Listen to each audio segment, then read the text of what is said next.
जनाब स्पीकर, ये बात मेरे जहन में थी कि इस मुल्क को सूदी निज़ाम से निकालना है। सूदी निज़ाम माईशत से जब हम निकलेंगे और इस्लामी निज़ाम माईशत इस मुल्क में नाफिज होगा तो ये मुल्क तरक्की करेगा। हम IMF के आगे कभी भी हाथ नहीं फैलाएंगे, झोली नहीं फैलाएंगे तो ये मुल्क तरक्की करेगा। हम IMF के आगे कभी भी हाथ नहीं फैलाएंगे, झोली नहीं फैलाएंगे। और इसी वजह से 2019 को मैंने एक बिल जो 29 नुकात पर जहाँ जहाँ सूद को तहफ़्फ़ुज़ दिया गया था उनको टारगेट करके मैंने इंसदाद रिबा बिल कौमी असम्बली में जमा किया। लेकिन बदकिस्मती यह है जनाब स्पीकर, PTI की हुकूमत में भी लायतुल आल से काम लिया गया और उसके बाद मौजूदा PDM की हुकूमत में भी उस बिल को कौमी असम्बली में आने नहीं दिया गया। लोग हमसे पूछते हैं कि आप लोगों ने 5 साल पूरे किए, क्या पाया क्या खोया? जनाब स्पीकर, यह हकीकत है, शायद आप मेरे साथ इत्तिफाक करें या ना, कि हमने बहुत कुछ खोया है, पाया कुछ भी नहीं है। इस वक्त बहुत सारे दोस्तों ने जनाब बात करनी है, स्पीकर, मैं देखें, मैं आप आज आखिरी रोज है ना, खत्म करता हूँ, खत्म कर जी। आप मज़ारी साहब 1 मिनट के लिए, मज़ारी साहब ने बात करनी है, खुर्शीद शाह साहब ने करनी है, जनाब शाहिद खाकान अब्बासी साहब ने करनी है। जनाब स्पीकर जी, जनाब स्पीकर, मैं तकरीर के आगाज़ में आप ही का शुक्रिया अदा करूँगा कि आपने 1.25 साल जिस अंदाज में हमारे साथ रवैया बर्ताव, ख़ास कर मेरे साथ, मैं ज़िंदगी भर हकीकत यह है कि आपका ये एहसान कभी नहीं भूलूँगा। मैं इसमें मोहतरम मुश्ताक साहब, सेक्रेटरी साहब और यहाँ नोटिस ब्रांच के तमाम जो अमला है और हाउस के जो अमला है इनका भी, और मैं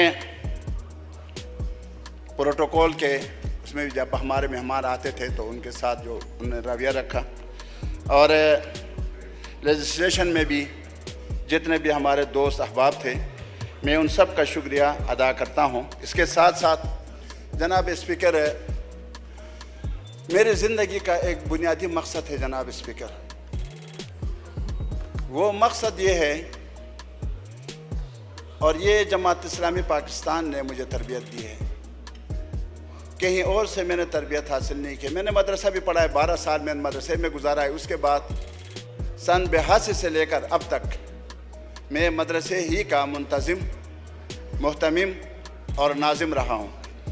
लेकिन जो जज्बा इस्लाम के लिए, इस्लामी निज़ाम के क़याम के लिए वापस जब भी आए मेरे अंदर अगर कुछ मौजूद है तो ये जमात इस्लामी और मौलाना सईद अबुल आला मौदूदी रहमतुल्लाह अलैहि की तहरीरों और उनकी जमात की तरबियत की वजह से। जनाब स्पीकर, जब मैं असम्बली का मेंबर बना तो सबसे पहले जनाब स्पीकर ये बात मेरे जहन में थी कि इस मुल्क को सूदी निज़ाम से निकालना है।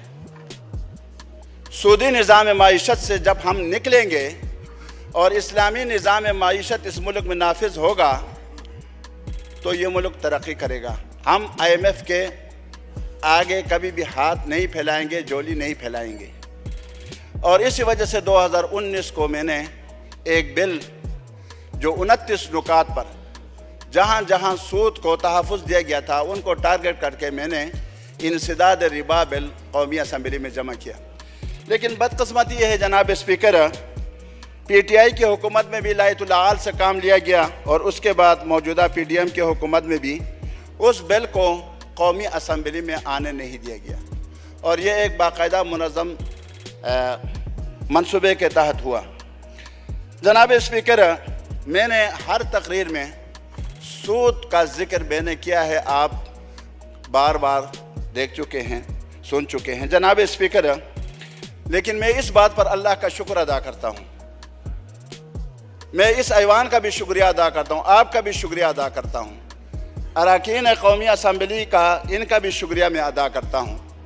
चाहे जिस पार्टी से उनका ताल्लुक़ हो, पीपल पार्टी से हो, मुस्लिम लीग से हो, MQM से हो और जमीयत उलमा इस्लाम के मेरे साथियों से हो, जिस पार्टी से भी उसका ताल्लुक़ हो, मैं उनका शुक्रिया इसलिए अदा करता हूँ कि इस असम्बली ने नामूस सहाबा रज़ी अल्लाह ताला अन्हुम बिल इत्तिफाक ये मंजूर कर लिया।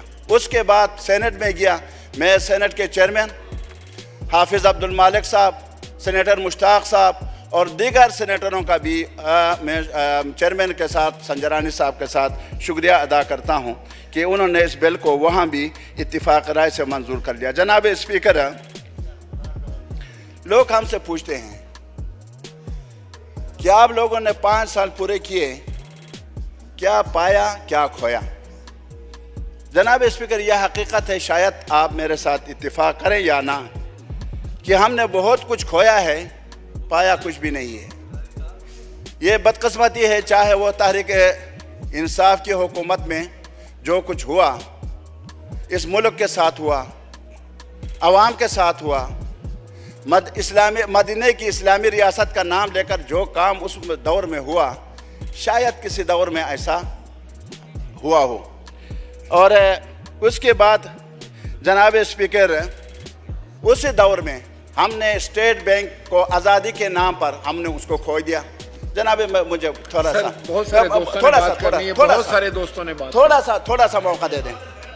अच्छा जी, वो हमने खो दिया, हमने आवाम को रिलीफ देना खो दिया, हमने आवाम के मसाइल को यहाँ डिस्कस करना वो खो दिया, हमने पाकिस्तान को सूदी कारोबार से पाक करना खो दिया, हमने अपने अवाम को, जो इस वक्त 25 करोड़ अवाम हैं और 272 अराकीन मुंतखब होकर यहाँ आए हैं, उनके दर्द गम को हम समझ न सके और हम उनको रिलीफ नहीं दे सके। जनाब स्पीकर, मुझे अगर इजाज़त दे दें तो 1 मिनट में बाद में ख़त्म कर सकता हूँ। मौलाना साहब, आपको तो हम हमेशा टाइम देते हैं, इस वक्त बहुत सारे दोस्तों ने बात करनी है। जनाब स्पीकर, मैं देखें, मैं आप आज आखिरी रोज है ना, ख़त्म करता हूँ, ख़त्म कर जी। आप मज़ारी साहब 1 मिनट के लिए, मज़ारी साहब ने बात करनी है, खुर्शीद शाह साहब ने करनी है, जनाब शाहिद खाकान अब्बासी साहब ने करनी है। जनाब स्पीकर, मैं यहाँ इसलिए मैं कह रहा हूँ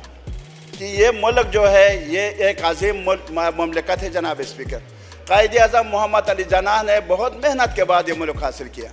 ये अल्लामा इकबाल की ख्वाबों की ताबीर है। जनाब स्पीकर, ये 2 कौमी नज़रिए पर बना है। जनाब स्पीकर, इसका बुनियादी नारा था पाकिस्तान का मतलब क्या, ला इलाहा इल्लल्लाह। उस ला इलाहा इल्लल्लाह के झंडे को बहुत शुक्रिया सर, बहुत नवाजिश आपकी।